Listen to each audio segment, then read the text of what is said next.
அரவிந்தாக்ஸ் நேயர்களுக்கு அன்பான வணக்கங்கள். பரிதாபங்களில் கோபி சுதாகருடைய ஒரு ஃபேமஸான டயலாக் இருக்கு. நம்ம சுதாகர் சொல்லுவார், அவனை சொல்லி நிறுத்துங்களேண்டா, அந்த கம்யூனிட்டி முன்னாடி வந்துக்கிட்டே இருக்கான் பாடுறா அப்படின்னு சொல்லிட்டு சொல்லுவார். பயங்கரமான ஒரு மீம் டெம்ப்ளேட்டாக அது மாதிரி இருக்கு. அந்த மாதிரி இந்த வீட்டுக்குள்ள ஒரு ஆள் எனக்கு புரியலை, கண்ணாடிலாம் வந்தாலும் இது பாடி ஷேமிங் நினைக்காதீங்க, சீரியஸாகவே என்னால் முடியல. கண்ணாடியில் ஒரு நாளாச்சும் அந்த ஆள் அவன் மூஞ்ச பார்த்துருக்கானா, தான் பெரிய மன்மத குஞ்சுன்னு நினச்சிக்கிட்டு இருக்காப்புல. அதாவது அவர்கிட்ட எந்த பொண்ணாக இருந்தாலும் மடங்கிறோம் அப்படின்னு அவர் வந்து, ஏங்க ஒருத்தனுக்கு அவன் மேலே கான்ஃபிடென்ஸ் இருக்கலாங்க, அதுக்குன்னு இப்படியா? நீ யாருடா? நீ சாரி, இங்கே யாருங்க சார், எங்கேருந்து சார் வந்தீங்க? அப்படி என்ன சார் நீங்கள் வந்து வசீகரமான ஒரு பர்சனா? உங்களை பார்த்தோன்னே எல்லாரும் மயங்கிடுவாங்களா? ஒன்றும் இல்லைங்க, எப்படியாச்சும் ரம்யா ஜோவை காதலில் விழ வைக்கணும், ரம்யா ஜோ கிட்ட எப்படியாச்சும் வழிஞ்சு பேசிடணும் அப்படிங்கிறதுல கங்கணம் கட்டிக்கிட்டு ஒரு ஆள் அலைஞ்சிக்கிட்டு இருக்கான் இந்த வீட்டுக்குள்ள. வயசுக்கு மீறின ஒரு செயலை வந்து பண்ணிக்கிட்டு இருக்காப்புல. அங்கிள் ஆக்சுவலா உண்மையான வயசு சொல்ல மாட்டாரு. இவரோட பழைய போட்டோஸ்லாம் நீங்க பாத்தீங்கன்னாலே தெரியும் எந்த அளவுக்கு இவர் வந்து எப்படியும் ஒரு 40 கிட்ட இருக்கும். ரம்யா ஜோக்கு என்ன இருக்கும், ஒரு 25லேருந்து 26 வயசு இருக்கும்.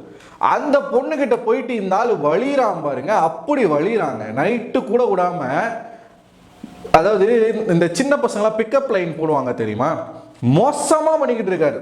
திவாகரத்தான் சொல்றேன், மோசமா பண்ணிக்கிட்டு இருக்காரு. ஒன்றும் இல்லை, ரம்யா வந்து எப்படிப்பட்ட பர்சன் நமக்கு தெரியும். அவங்களுடைய இதுக்கு முன்னாடி வீடியோஸ் எல்லாமே பயங்கர ட்ரெண்டிங்கில் போயிருக்கு. அதாவது என்னதான் ஆடலும் பாடலும் நிகழ்ச்சியில் ஆடக்கூடிய ஒரு டான்ஸராக இருந்தாலும் இந்த வீட்டுக்குள்ளே வந்ததுலேருந்து ரம்யா வந்து ஓரளவுக்கு நல்லா தான் பர்ஃபார்ம் பண்ணிக்கிட்டு இருக்காங்க. வெளியில் நம்ம பார்த்த ஆட்கள் இன்க்ளூடிங் அரோராவாக இருக்கட்டும், ஏன் ஈவன் கலையரசன் கூட இங்கே வேற மாதிரி இருக்காப்புல. கலையரசன் வந்து பெருசாக இன்வால்மெண்ட் இல்லை அப்படின்னாலும் வேற மாதிரி இருக்காப்புல. ஆனால் நம்ம அரோராவை என்னெல்லாம் பேசியிருக்கோம், இவங்க இந்த வீட்டுக்குள்ளே வர்றதுக்கு தகுதியே இல்லாத ஒரு நபர் நம்ம சொல்லியிருக்கோம். ஆனால் இந்த வீட்டுக்குள்ளே ரொம்ப சென்சிபிளாக பேசிக்கிட்டு இருக்காங்க அரோரா. ஒரு பக்கம் நம்ம இந்த மாதிரி நினச்சவங்களாம் வந்து வீட்டுக்குள்ளே நல்லா பர்ஃபார்ம் பண்ணிக்கிட்டு இருக்காங்க. ஆனால் இந்த தவிட்டு தற்கூரி மட்டும் நம்ம என்ன நினைச்சோமோ அதே தான் பண்ணிக்கிட்டு இருக்காப்புல, அதை விட மோசமா பண்ணிக்கிட்டு இருக்காப்புல. ஒன்றும் இல்லைங்க, ரம்யா வந்து அவங்களுடைய பெட்ரூம்ல இருந்து இந்த பெட்ரூம் பிக் பாஸ் ஹவுஸ்மேட்ஸ் இருக்காங்க இல்லையா, காமன் நார்மலான பெட்ரூம், அங்கே வராங்க. அங்கே வந்து கனிக்கிட்டையும் இன்னும் பலர்கிட்டையும் நம்ம இவங்க பார்வதி இவங்க கிட்டலாம் வந்து பேசிக்கிட்டு இருக்காங்க. அவங்களுடைய ஸ்டோரி சொல்லிக்கிட்டு இருக்காங்க. அதாவது டான்ஸ் ஆடும்போது என்ன மாதிரியான பிரச்சனைகள் வரும், அதை இவங்க எப்படி ஃபேஸ் பண்ணுவாங்க. அங்கே ஒரு வார்த்தை சொன்னாங்க, நான் ஏற்கனவே சொன்னேன் இல்லையா, ரம்யா வந்து பயங்கரமான ஷார்ட் டெம்பர், இங்கே பயங்கரமான சண்டைகள் வரும் அப்படின்னு சொன்னோம் இல்லையா. ஆனால் இந்த வீட்டுக்குள்ளே வந்ததுலேருந்து ரம்யா அந்த மாதிரி எந்த விதமான சண்டைகளும் போடலை. எல்லாமே வந்து அவங்க அமைதியாக கடந்து போய்கிட்டு இருக்காங்க. அதை அவங்க சொல்கிறாங்க, என் லைஃப்லேயே இந்த 2 நாள் தான் வந்து நான் சண்டை போடாமல் இருக்கேன் அப்படின்னு சொல்லிட்டு சொல்கிறாங்க. இந்த மாதிரி அவங்கள பற்றி பேசிக்கிட்டு இருக்கும்போது இந்த புண்ணாக்கு பின்னாடி நின்றுக்கிட்டு என்ன பண்ணிக்கிட்டு இருக்கானா, இவன் டாக்டர்னு வாய் கூசாமல் சொல்லிக்கிறான். கன்வின்ஸ் அப்படிங்கிற ஒரு வார்த்தை வரல, கன்வீனியன்ஸ் அப்படின்றான். நான் அவங்கள கஷ்டப்பட்டு கன்வின்ஸ் பண்ணி நான் என் கூட நடக்க வைக்கிறேன் அப்படின்ற அந்த வார்த்தை வரல, கன்வீனியன்ஸ்ன்றான். இவன் கேட்டால் டாக்டர்ன்றான். பயங்கரமான சிரிப்பாக இருக்குது. இந்த மாதிரி இவங்க பேசிக்கிட்டு இருக்கும்போது இவன் பின்னாடி நின்றுக்கிட்டு உங்களுக்கு வந்து ஒரு ப்ரொடெக்ஷன் தேவைப்படுதுல, இந்த வெங்காயம் ப்ரொடெக்ஷன் கொடுக்க போறானாமா. அதுக்கு ரம்யா என்ன சொல்றாங்க, உங்க ப்ரொடெக்ஷன் எனக்கு தேவையில்ல, நானே எனக்கு ப்ரொடெக்ஷன் தான் நான் பார்த்துப்பேன், நான் வந்து எப்படிப்பட்ட சுச்சுவேஷனாக இருந்தாலும் என்னால் சமாளிக்க முடியும் அப்படின்னு சொல்லிட்டு பேசிக்கிட்டு இருக்காங்க. அப்போ பார்வதியும் ரம்யாவும் அவங்கக்குள்ள சில கான்வர்சேஷன் பேசிக்கிட்டு இருக்காங்க. ரம்யா வந்து பார்வதிக்கு வந்து ஹார்ட் கொடுத்தாங்களாம். அவங்க என்ன சொல்கிறாங்கன்னா, நான் வந்து என்னுடைய லவ் வந்து அவ்வளோ ஈஸியாக யாருக்கும் கிடைக்காது, ஏன்னா அந்த அளவுக்கு நான் ஏமாந்துருக்கேன், நிறைய பேர் என்னுடைய ஹார்ட்டுக்காக வந்து ஏங்கிட்டு இருக்காங்க, ஆனால் அப்படிப்பட்ட நான் உனக்கு ஹார்ட் கொடுக்கும்போது நீ அதை கீழே போட்டு உடச்சிட்டேன்னு சொல்லி இவங்க கேஷுவலாக பேசிகிட்டு இருக்காங்க. அப்போ பின்னாடி இருந்துக்கிட்டு அவன் கண்ணாடி கலியில் வந்து பார்வதிக்கு ஹார்ட் காட்டிகிட்டு இருக்காங்க. இவர் வந்து நம்ம பிரவீன் வந்து திவாகரை உசுப்பி விட்றாப்புல, உங்களுக்கு தான் ஹார்ட் காட்டுறாங்க அப்படின்னு சொன்ன உடனே உள்ளே வந்த உடனே இவர் கேட்குறாரு, எனக்கா உங்களுக்கு தான் ஹார்ட்டுன்னு சொன்ன உடனே அந்த கேரக்டர் அப்படியே ரெமோவாக மாறிடுச்சு. எனக்கா ஹார்ட்டு, கொஞ்சம் ரெமோ சந்திரமுகி எல்லாம் கலந்து எக்ஸைட் ஆயிட்டாப்ல. அந்த பொண்ணு வந்து, ஆனா நீங்க என் அண்ணனை அப்படின்னு சொல்லுது. ஏன் அண்ணனுக்குலாம் ஹார்ட் கொடுக்க கூடாதா, அண்ணனுக்குலாம் ஹார்ட் காட்டக்கூடாதா, யார் இவரு?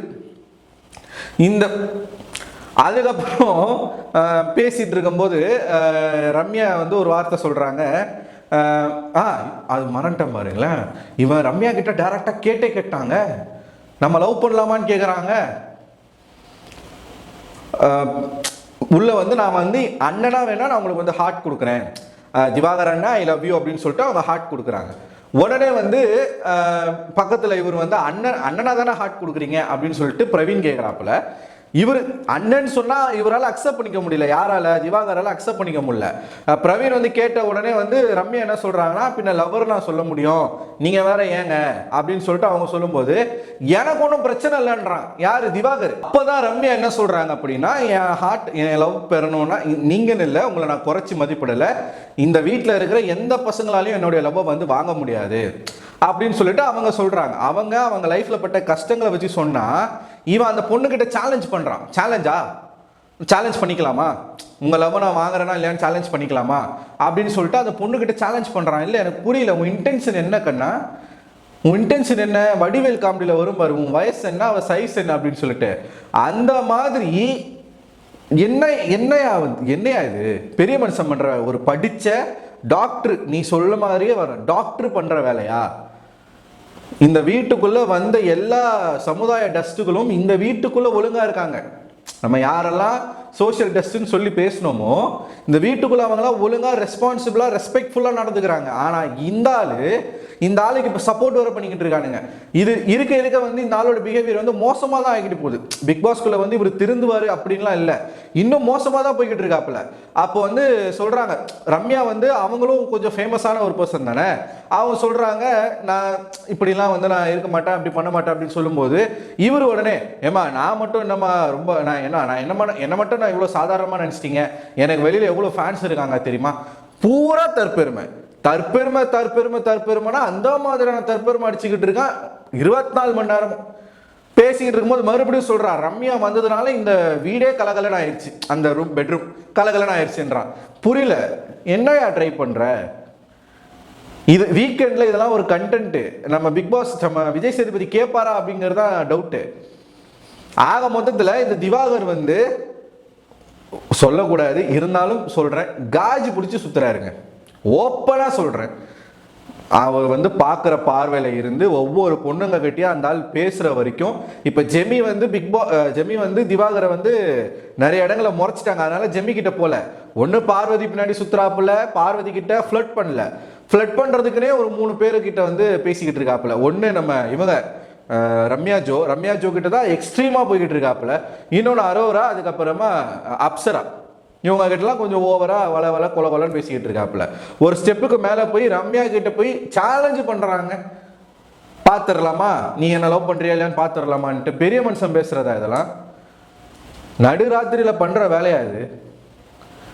சரி, இதுக்கெல்லாம் காரணம் யாரு? நம்மளே தான். ரம்யாக்குன்னு ஃபேன்ஸ் இருப்பீங்கல்ல, இவன் பண்ணுற வேலையை பார்க்கும்போது உங்களுக்கு என்ன தோணுது? கமெண்ட் பாக்ஸில் கமெண்ட் பண்ணுங்கள். அடுத்த ஒரு வீடியோவில் உங்களை வந்து சந்திக்கிறேன். அதுவரை உங்களிடம் விடை பெறுவது நான் அரவிந்தன்.